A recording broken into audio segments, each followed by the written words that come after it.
Good afternoon, everyone. Megan, can you please call the roll? Regent Adams, Present. Regent Adongo, Present. Regent Bogus, Present. Regent Brankus, Regent Cologne, Here. Regent Goydam, Present. Regent Cruiser, Present. Regent Menedez, Here. Regent Nixon, Here. Regent Peterson, Here. Regent Prince, Present. Regent Rye, Here. Regent Salzwedel, Here. Regent Trainer, Here. Regent Tyler, Here. Regent Underly, Regent Walsh, and Regent Weatherly. Here. We have a quorum. Thank you, Megan. Before we begin, are there any board members who wish to declare conflicts of interest with the items on today's agenda? Okay. I think I'm hearing none, so let's proceed. We'll begin today with some capital planning requests presented by Alex Rowe, Senior Associate Vice President for Capital Planning and Budget. Do we have Alex? I'm here. Thank you, Regent Bogost. And thank Hi, you, Alex. everyone, for doing this today. I really appreciate it. The State Building Commission meeting is the 6th, 7th of August. So this is kind of important for the program. So first off, item 3A, authority to construct the chiller replacement project at UWM for $24.128 million of segregated revenue and up to $3.6 million of program revenue supported borrowing. And this project was enumerated as part of the deal that occurred just a few months back to replace the 1966 chiller, well beyond its useful life, and install a new 4,000-ton electric centrifugal chiller within the central heating and chilling plant. The existing chiller is costly to operate, inefficient, and doesn't really meet current needs. This one's going to provide us some redundant capacity. As you know, we are going to be opening up the new chemistry building here soon and possibly constructing an engineering replacement building in the fall in a few years. This work also will do improvements at the Lake House pump station, as well as the piping that connect the Lake House to the main campus. Okay, thank you. Before we discuss, is there a motion to adopt Resolution 3A? I'll move. Second. Second. Okay, thank you. Regents, do you have any questions regarding 3A? Okay, if there are, oh, did I see a hand? No. Okay, if there are no further questions, I'll call for a vote on the motion. All in favor, say aye. Aye. Aye. Any opposed, say no. Okay, motion carries. Thank you. Okay. The next up is UW Oshkosh Authority to Sell Land and Improvements. Yes, so Alex. thank you. So on behalf of UW Oshkosh, some of you may recall we at one time or other had 3 biodigesters at the university. But we leased 2 of them, and over the years we acquired one through gifts.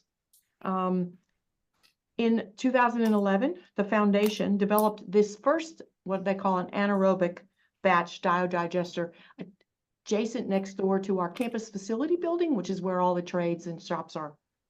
It was installed there so that it could connect into the systems to provide heat to that building.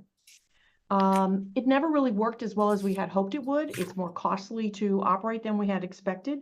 The foundation transferred the land ownership, the biodigester ownership to us years ago. And when they paid off the land mortgage, they transferred the rest to us in 2019. Since it really does not function the way the university wishes, they are requesting permission to sell it. We are currently looking for a consultant to help us. We don't know whether it will be a land sale and then a building sale or all in one. We're going to see what the market plays. This is a very unique kind of building, this biodigester. But the university has asked for permission to sell it since we're not going to use it anymore. Okay, thank you, Alex. Before we discuss, is there a motion to adopt Resolution 3B? I'll move. Thank you. Second? Second. Thank you, Regent Prince. And Regents, do we have any questions or discussion for Alex? No? Okay. Right? No. If there are no further questions, I'll call for a vote on the motion. All in favor, say aye. Aye. All opposed, say no. Motion carries.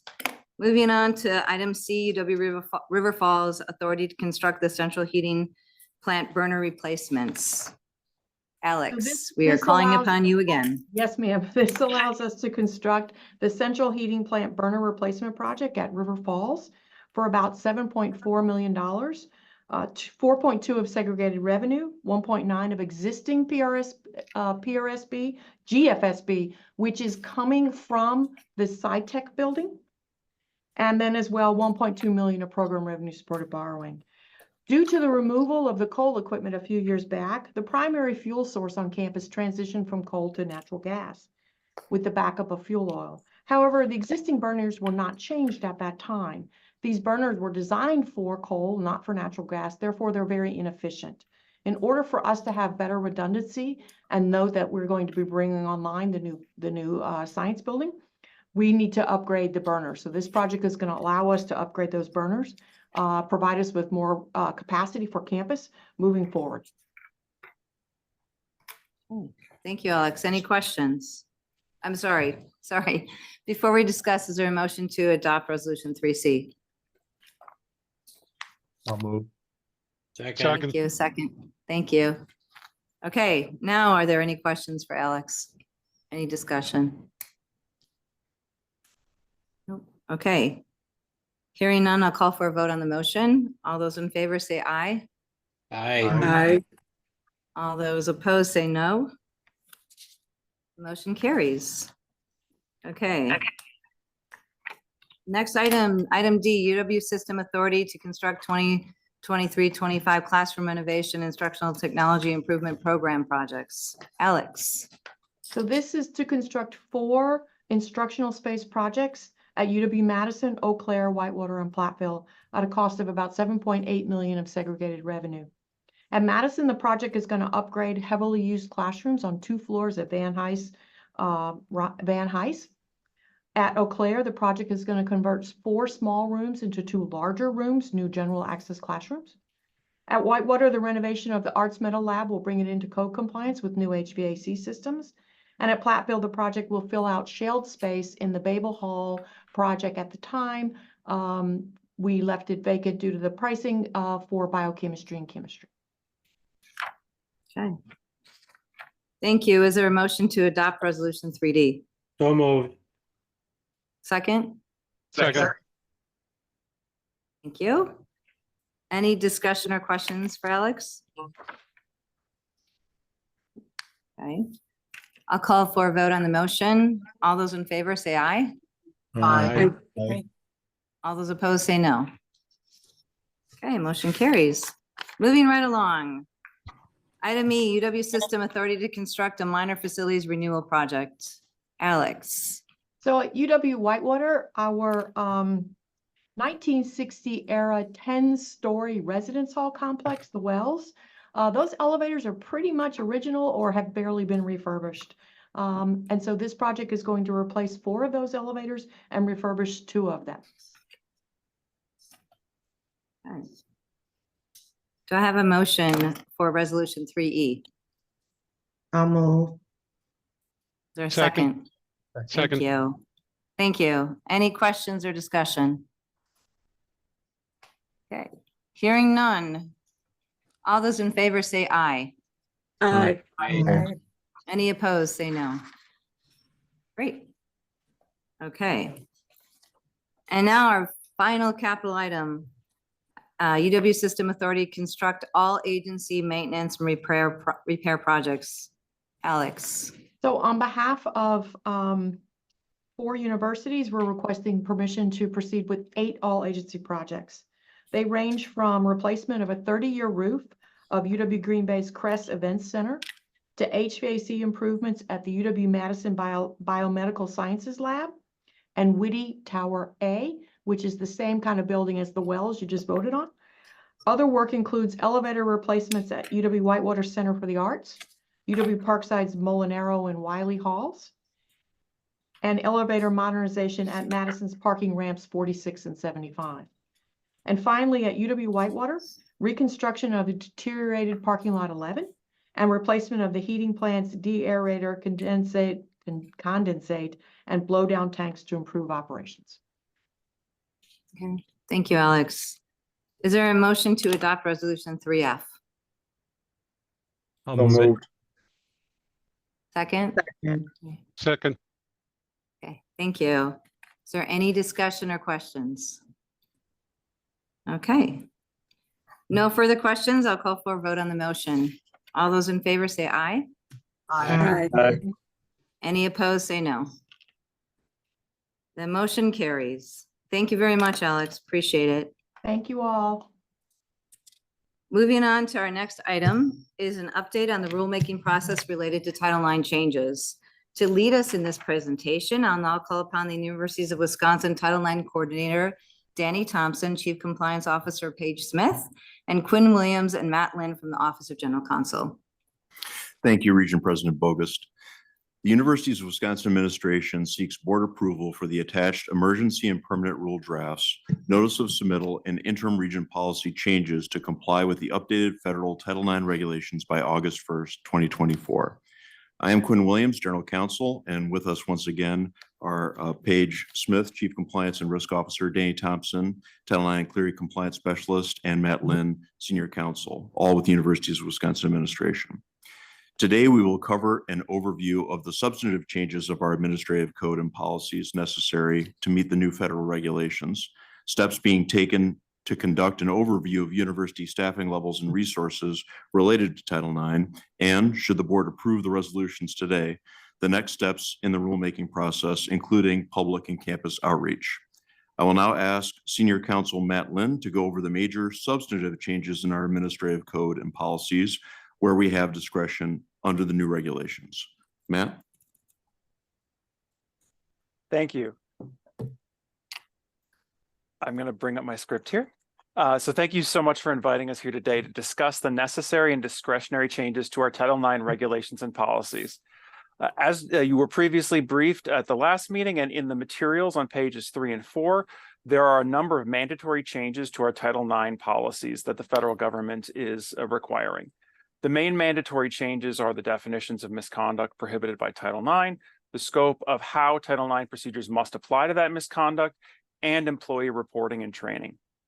I will highlight for you the areas where you are able to exercise discretion in adopting regulations and policies. In each of these areas, we are recommending some specific policy action. The main principle behind these recommendations is providing excellent student service and maintaining continuity with previous procedures where permissible, so that students and the employees who implement these policies can have clear expectations as to what those policies are. However, the first and last items on this list, which once again is in pages 4 and 5 of your materials, present the most significant operational changes for our institutions. Under the new regulations, all employees with teaching, advising, or administrative responsibilities are now required to report sex discrimination to the Title IX coordinator. This means almost all of our faculty and academic staff will now be required to report sex discrimination to the Title IX coordinator. Some of our institutions took advantage of the previous flexibility in the regulations to limit those who are required to make such a report to those required by the federal rules. Faculty at those institutions drove that change because students would frequently reach out to the faculty seeking confidence to talk about experiences those students had had. Other institutions maintain consistency with past practice and continued to require all non-confidential employees to report sex discrimination. We were unable to find a way to easily and consistently identify employees who might not have teaching, advising, or administrative responsibilities in our HR systems. Additionally, we wanted students to have consistent expectations regarding employee responsibilities for Title IX. Therefore, through our training policies that apply to all UW institutions other than UW-Madison, we are going to require all employees who are not confidential employees to report incidents of sex discrimination to the Title IX coordinator. UW-Madison is still discussing its decision with internal stakeholders on this point. UW institutions are making no changes to their burden of proof. The flexibility provided by the new rules is the same as the flexibility provided by the previous regulations. Institutions have used the preponderance of the evidence standard for sexual misconduct and Title IX misconduct for over a decade and will continue to do so. Preponderance of the evidence is a lower standard than clear and convincing evidence, which is the burden of proof used in non-Title IX cases. Preponderance of the evidence is generally described as 50% plus anything. UW institutions are not adopting a single investigator model for Title IX cases. A single investigator model is where a single individual conducts the investigation, makes recommendations for discipline, and imposes that discipline. UW institutions only use a single investigator model for non-Title IX student misconduct that will not lead to suspension or expulsion. All Title IX misconduct cases will have an opportunity for a live hearing and an appeal. The new rules limited the amount of flexibility afforded to universities regarding settlement agreements, which the rules call an informal resolution. It should be noted that these resolutions are not informal in a common language perspective. They are called informal by the regulations because they don't involve a hearing or another process where the evidence is challenged according to a set of procedural rules. Whatever amount of flexibility remains in the rules for these resolutions will be passed on to individual universities of Wisconsin, with the single exception that all informal resolutions will be required to be in writing so that institutions can audit their compliance with the federal rules. Institutions will have the limited flexibility to determine whether a settlement will have disciplinary effect for the respondent, whether it will impact potential future discipline of the respondent, and how that will be communicated to the parties. UW institutions are only making the required changes to how they share evidence. UW institutions will continue to provide all parties access to full written reports and all relevant and otherwise permissible evidence. The main change being made is a change required by the federal regulations. The regulations define certain evidence as impermissible, and that evidence cannot be considered by an institution other than to consider whether it needs to be excluded. Additionally, impermissible evidence cannot be shared with any party. While this is a new regulatory approach, it achieves similar results to the previous rules. The new types of impermissible evidence in the definition are medical records, except where there's a written waiver of privacy by the subject of those records, evidence subject to a legal privilege, or evidence of past sexual conduct that does not demonstrate a pattern of consensual activity between the complainant and the respondent. All parties will still be permitted to have an advisor, and that advisor may be an attorney, and they will be permitted to have that advisor throughout the entire process.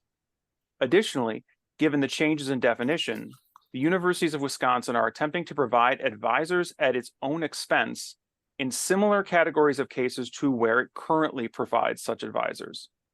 Sex-based harassment is a term from the new regulations that includes more serious offenses, such as sexual violence and sexual harassment.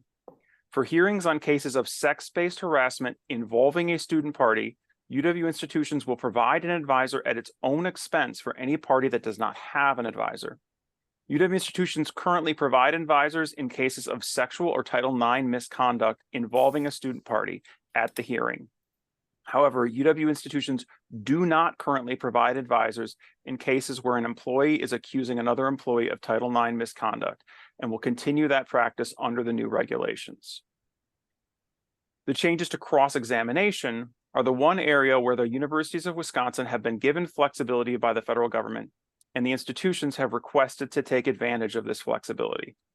Individual parties will continue to be prohibited from cross-examining witnesses or other parties.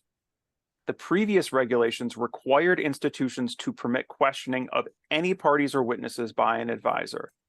The new regulations permit institutions to provide questioning by the decision maker as well. So the universities of Wisconsin will permit questioning by hearing examiners and hearing committees in the manner permitted by the regulations. The hearing examiner or the hearing committee will ask questions in the two circumstances listed out in the briefing materials.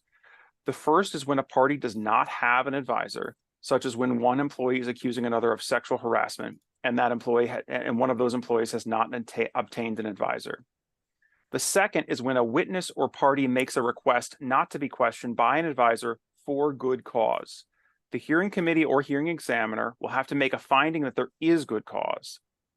Anytime the hearing committee or hearing examiner asks questions, it will have to do so in the manner required by the federal regulations.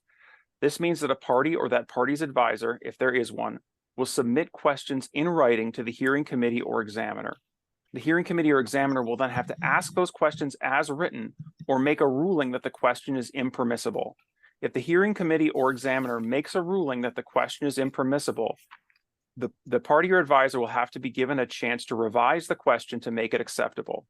If the question is successfully revised, it will have to be asked as written. And thank you for your attention, and I'm going to pass it over to back to Quinn. Thank you, Matt, and I'll pass it over to Paige. Thank you, Quinn. Good afternoon.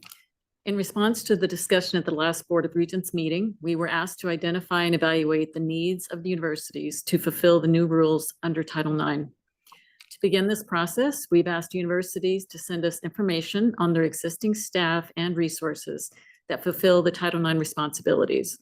This includes the number of Title IX coordinators and the percentage of time that the coordinators are devoted to this work, the number of practitioners on campus, and the type and level of training, staff support, and/or resources that universities may need in order to comply with the new rules. We've also assessed the existing Title IX related support that's provided by the Universities of Wisconsin administration for the universities. This currently includes providing trained administrative law judges for hearings and decision-making. The Office of General Counsel maintains and manages this service by providing universities with a list of available and trained ALJs and covers the cost for these services. We also provide trained advisors for all parties. The Office of Compliance and Integrity manages a list of available advisors for any party who requests an advisor during the Title IX case, and we cover the cost for those services. We also employ a full-time system-level Title IX compliance specialist and expert, Danny Thompson, who provides daily support, guidance, training, and expertise for universities in their Title IX work. We offer the services of 2 full-time investigators out of the Office of Compliance and Integrity who are fully trained and experienced in investigating matters involving both Title IX and non-Title IX cases for employees and students. The Office of Compliance and Integrity does charge a fee to the universities who use these services. Finally, we provide training through the support and collaboration with the Universities of Wisconsin Shared Services Office, the Office of Compliance and Integrity, and the Office of General Counsel. We've developed internal training programs for practitioner-defined employees and all employees within the required timeframes under the new rules. I would also note that Title IX was one of the 5 system-wide risks that was identified and assessed during the first year of the RCA pilot program, which was initiated to support universities in identifying the risks, developing appropriate compliance programs or policies, and then auditing the risk areas to ensure that there are proper controls in place to minimize any unintended and negative consequences. We will continue to assess Title IX as a risk to ensure that we are properly addressing this risk as well as others based on the new regulations. In addition to the support functions mentioned, the Office of Compliance and Integrity is updating its data collection process to reflect the change in Title IX definitions and activities so that we may set a benchmark and monitor the level and type of work going forward. As we wait for the university's responses to come in, we will continue to review and assess those responses.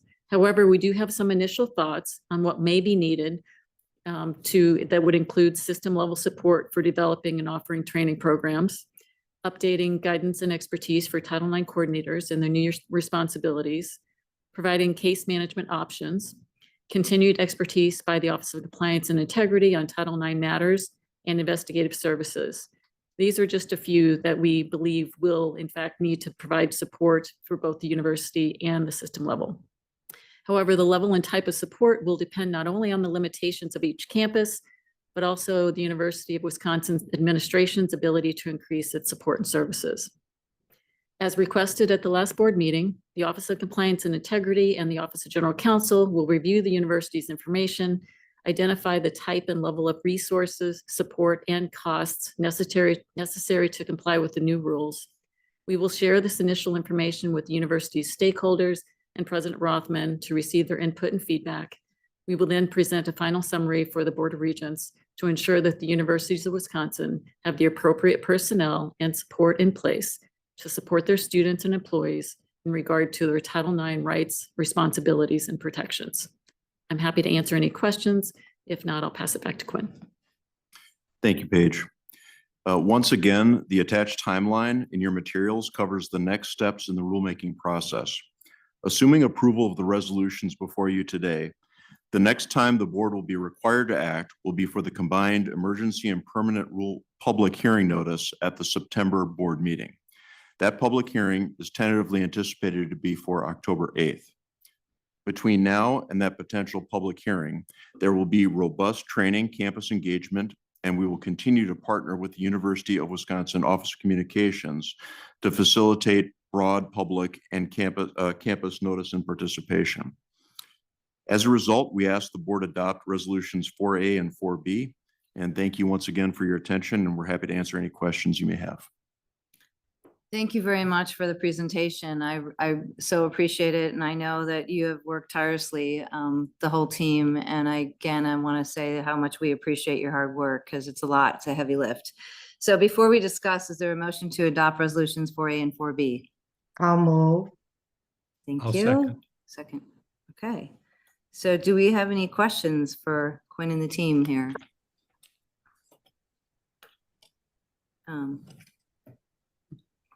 Regent Adams, did you have a question? Yes, thank you, Regent President Bogus. I'm trying to get my hand down here. Okay, there we go. I just want to reiterate to Quinn and Paige and team Danny and Matt, thank you for the lift on such a short term. The work you all have been doing here to make sure that we're in compliance and ready for August 1 is to be commended. And so I really appreciate what you've done and to keep us up to date, and especially on audit as well. My question is related to the reporting of sex discrimination. I appreciate the work that you all are doing to take a system-wide approach while leaving some flexibility based on, campus needs. Can you talk a little bit about what UW-Madison is doing that's different in the reporting? And I know that you mentioned on page 4 of 8, it says to simplify training for UW institutions. Everyone is going to be required, all non-confidential employees, to report other than UW-Madison. So talk a little bit about that. And is that only because of training, or are there other reasons why Madison is taking a different approach? Thank you. Danny, I'll let you respond to that if you know. Sure. And I think Matt will also help me with that as he's been working with them. Madison does their own training, so they don't necessarily do the system-wide training that we do. They actually, we have taken some of their training. They have generously let us borrow, which we'll call it, not plagiarize, for our own training. Because of how complex UW-Madison is, I think that it's a lot harder for them to train all of their employees. So they have the flexibility and the team members to be able to decide who's a confidential employee, who is a regular employee, and who are that last tier, which is people who aren't, as Matt had said, advisors and lecturers and people like that. But I think Matt can also talk a little bit more about it. Yeah, and I appreciate this question, Regent Adams. I did reach out to Madison, and I can't tell you what's going to be different about their approach because they haven't quite decided exactly what that approach is going to be. Although they have assured me that they will be prepared to train employees on the same timelines that we're in time to become compliant with the regulations. So they're still reaching out internally. part of what happened at the system level is that training is provided through shared services, and part of that training goes into how folks will report. And so it was just determined that from a very early stage, if campuses wanted to take advantage of that system level training, that they were going to have to adopt that recommendation. And we had some good, robust discussions with our partners at our campuses, and basically all of the campuses but UW-Madison agreed that they did want that training and that they would be willing to take that approach. So Madison has that independent flexibility because of its own independent HR authority, and that's why they have that flexibility. Okay, great. Thank you, Bob. I appreciate it. Thank you. Regent Prince, did you have your hand up? Or is- I did, thank you, Regent President Bogus. This question, and feel free not to go into detail, but I took a look at the timeline, and I might have even asked you this on our one-on-one briefing. It's a very aggressive timeline. What obstacles do you know you're going to face, and how and how are you prepared to handle those? And again, I'll echo what Regent Adams said. Thank you for doing this, doing it quickly, and the thought put into the plan to get this done. Thank you. So I would just offer that probably, again, the biggest lift is not going to be policy implementation. We're obviously moving forward on the rulemaking process and getting our codes up to date, but it's training the wide variety and volume of employees to the levels that are now required. We obviously have an online program that Danny and Matt have put together that will be prepared and ready by August 1. And we're working on the all employee, but training is a key part of it, because it doesn't just stop there. We actually need to continue to think of other ways in which we can train.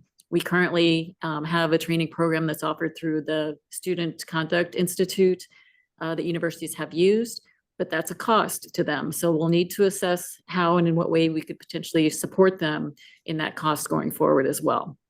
So I think that's probably the one area. However, I do think we have a solid plan, and I know that we are not the only higher education institution that's going to be challenged with these similar types of implementations. Thank you. A few more questions. Regent Rye, I think you're next. Thanks. And once again, reiterating, thanks for all the hard work. I know we talked a little bit about the resource in the budget when it came to training. One of the things here, and I have zero line of sight on this, so is trying to actually understand, are we going to see an increased volume in reporting or actual trials, and trying to, because we make 2 commitments in the documents that I'm wondering, can we actually follow through on that pretty consistently? We talked a little bit from a money standpoint earlier, but one is the administrative law judges and the other is the advisors. We've committed to providing both and advisors to both parties, but do we know that what that volume of work is going to be, and do we have that ability? Because these are people who don't work for us, these are people that we're contracting with. Is that pool of resources going to be there if we're going to be making this commitment, or if the system offices is making this commitment, I guess, and the board is backing that commitment, not knowing what that cost is and if we even have that labor force available to us. Sure. I can cover the ALJs first. So in terms of the administrative law judges, I think there is a reasonably anticipated likelihood that we will get an increase in the number of hearings. The overall price points on the administrative law judges is very good. So in terms of the ability to scale up, I think it's within reasonable expectations for the numbers of hearings. They've got the capacity to be able to meet that need and can scale based off of whatever the number of hearings are. I don't know that it's going to be double the number of hearings. I don't think we've got a good estimate on what that will look like yet, Regent Rye, but we'll be able to report out probably at a future board meeting what that volume looks like. And I would say similar with the advisors. I think that, again, right now, our prediction is that we will see an increase in reports, because now we can receive reports that are verbal and not just in writing. So we do believe that students may feel more comfortable with coming forward with reports. However, most likely, because we have additional measures to support and assist in the process prior to actually getting to a formal resolution, we might actually see the bulk of the work occurring in the supportive measures, in the discussions with the contacts, with the outreach, and with just providing the students with the support and resources they need once that an incident has occurred on campus. So those are my thoughts. Danny or Matt, anything in addition? No, I would say that's fairly accurate. The number of reports, I believe, will increase, and especially since we are moving what would have been under maybe Dean of Students or hate bias incidents. If it fell under sexual orientation or gender identity, will now be under Title IX. So those will now move on to us, which means it will go under that process. But I wish I had a crystal ball to tell you that yes, we'll have 20 more hearings a year, or maybe we won't.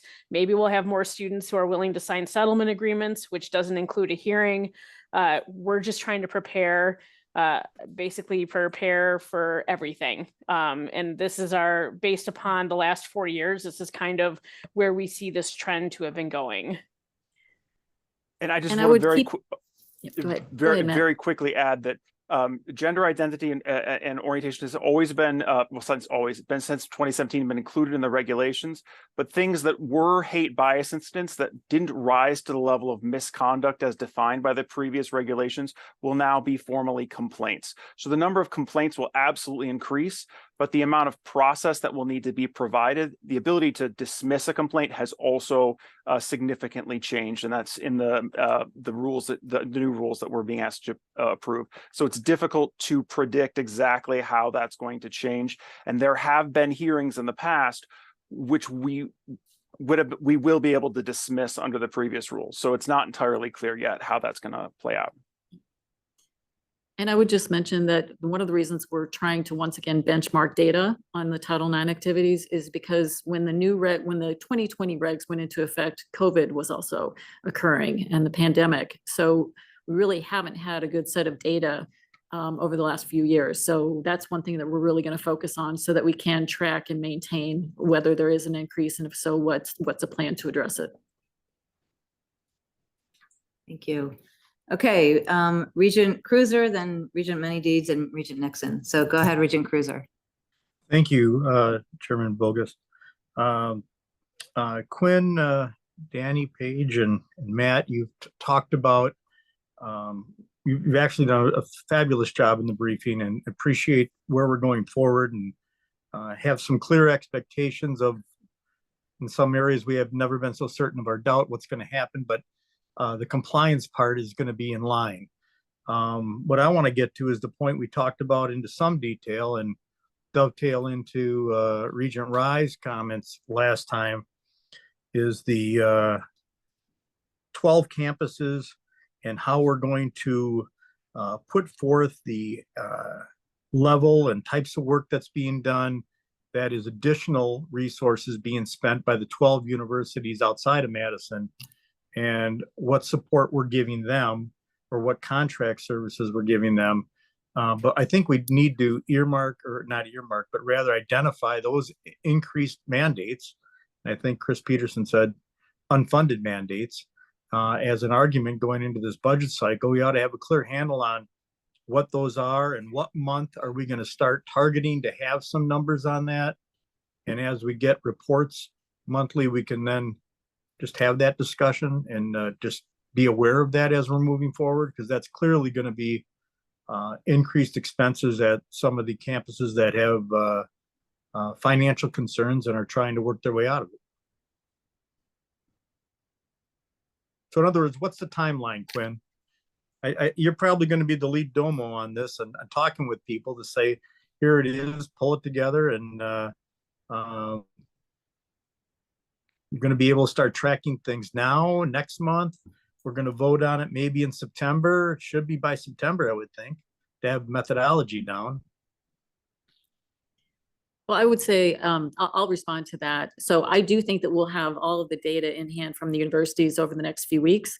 We do need time then to assess the current cost of the level of resources that systems also providing. And then we want to, as mentioned, provide a recommendation. What we want to ensure that what we think we know, we actually have university support in saying this is exactly what they need. And once we have that, we will have a plan in place. I would expect that information to be in final form, again, after it's been vetted by the appropriate parties, probably mid-August, which is why we may want to present it at the September board meeting. However, keep in mind that what we are currently providing those additional resources right now through the training that Danny and Matt have provided through the support of UW Shared Services. So we believe we are at least providing those needs to get us through the next few months. And then we'll have a better sense of whether it's additional staffing, resources, or what as we go forward. And if I may just, Madam Chair, just to add one more thing, is that if the campus has to redirect resources and to do this, and I totally supportive of doing this correctly. What are the impacts on those campuses? What are they not doing?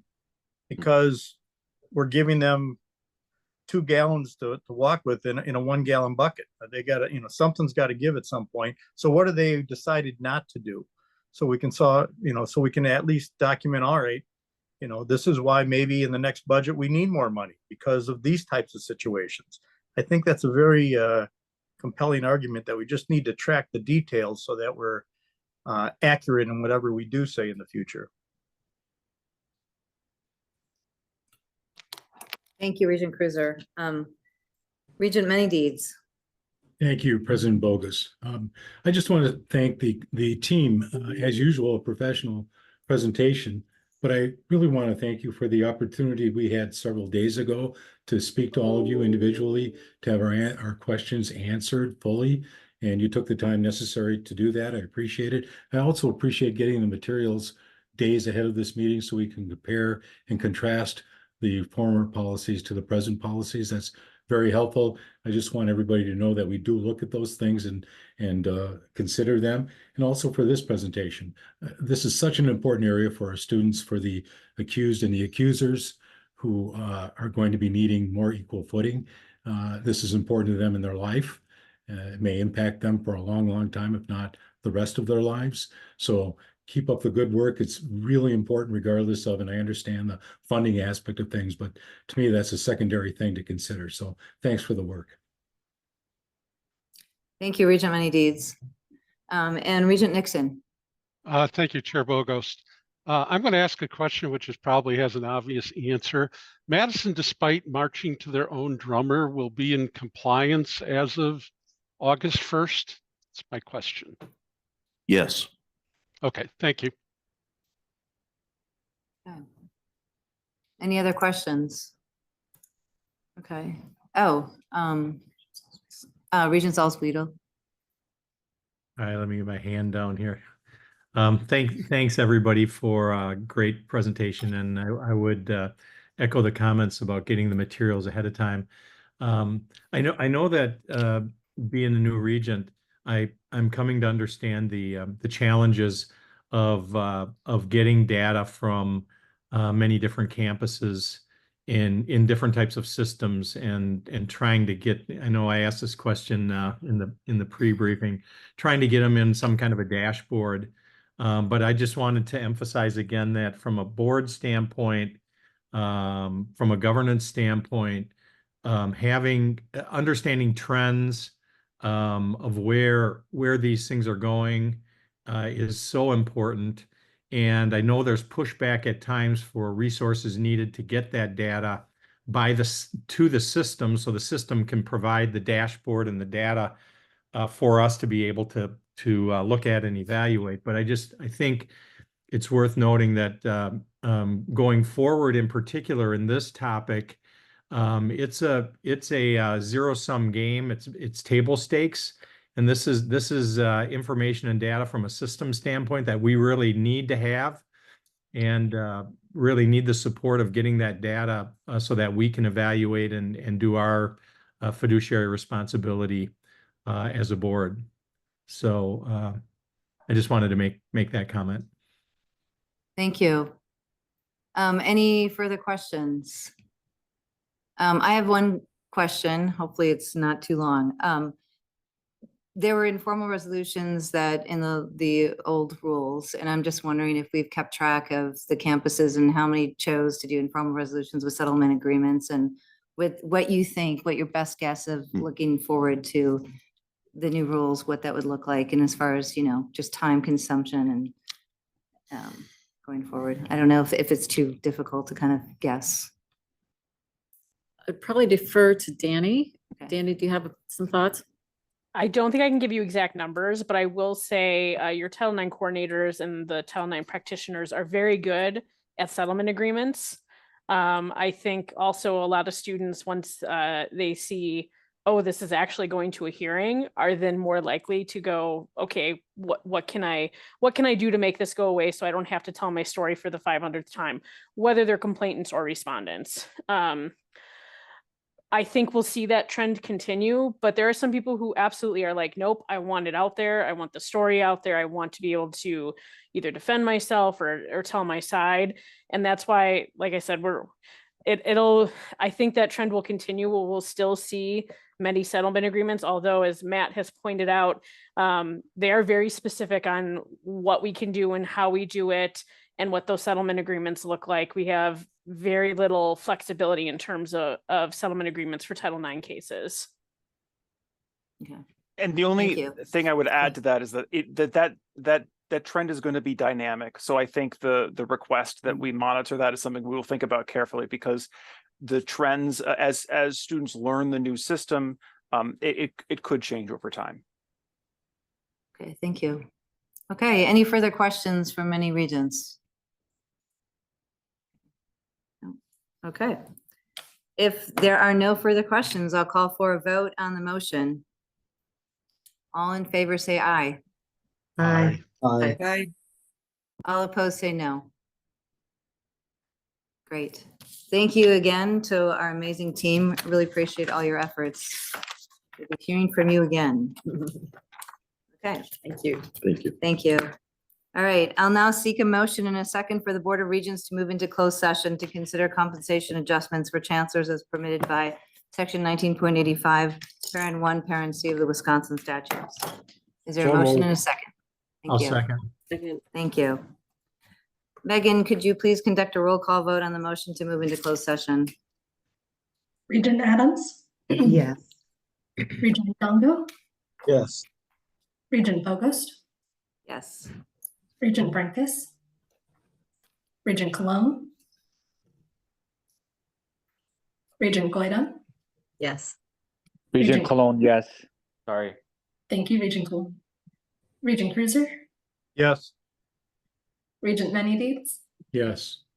Regent Nixon, Yes. Regent Peterson, Yes. Regent Prince, Yes. Regent Rye, Yes. Regent Salzwedel, Yes. Regent Trainer, Yes. Regent Tyler, Yes. Regent Underly, Regent Walsh, Regent Weatherly. Yes. Thank you. Thank you. We'll pause now to clear the video conference for our closed session.